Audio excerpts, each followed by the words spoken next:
कोटद्वार की हार ने भाजपाइयों को ऐसा गम दिया कि उम्मीद से ज्यादा प्रत्याशी जीतने का जश्न भी नहीं मना सकते। इस सीट पर भाजपा का चुनावी मैकेनिज्म फेल साबित हो गया। नामांकन दाखिल कराने से पहले फंसी यह सीट आखिर तक नहीं निकली। वजह भीतरघात हो या कुछ और, इस सीट से चुनावी जंग को जनरल को हारना पड़ा। गद्दी संभालने के बाद भाजपा की स्थिति में आया बेहतर बदलाव जनरल के लिए बुरा साबित हुआ। जनता के मन में जरूर ये सवाल रहा होगा कि जरूरत पड़ने पर जनरल को कहां तलाशेंगे। इन्हीं सब कारणों की वजह से भाजपा को डराने वाला नतीजा कोटद्वार से मिला। वहीं संसदीय कार्य मंत्री प्रकाश पंत 5 साल तक सदन में सरकार की साख बचाते रहे, लेकिन अपने घर को मजबूत करना भूल गए। सदन की कमाई जनता को नहीं भाई। पिथौरागढ़ के लोग पेयजल से लेकर तमाम समस्याओं से जूझते रहे और पंत सदन में संवैधानिक परंपराओं का निर्वहन करते रहे। फासला कम ही सही, लेकिन जनता ने पंत को इस बार मौका नहीं दिया।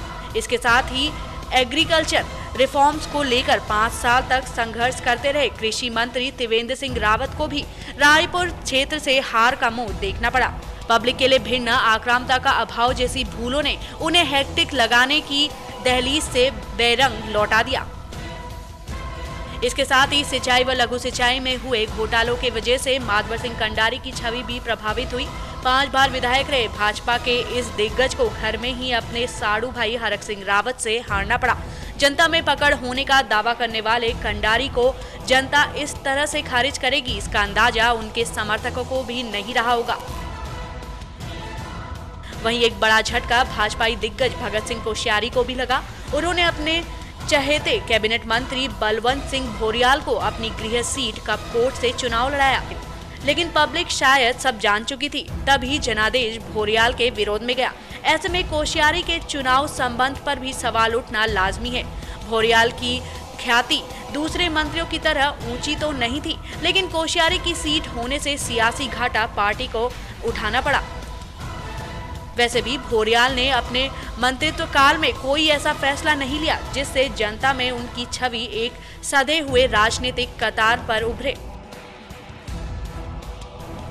बहरहाल एक बात जो इस विधानसभा चुनाव जरूर देखने को मिली वह यह है कि इस चुनाव भाजपा के हर उस दिग्गज को हार का मुंह देखना पड़ा जिसके जीत की पूरी उम्मीद जताई जा रही थी। अब आखिर ऐसा क्यों हुआ, इस बात पर प्रदेश भाजपा को एक बार तो जरूर विचार करना ही चाहिए।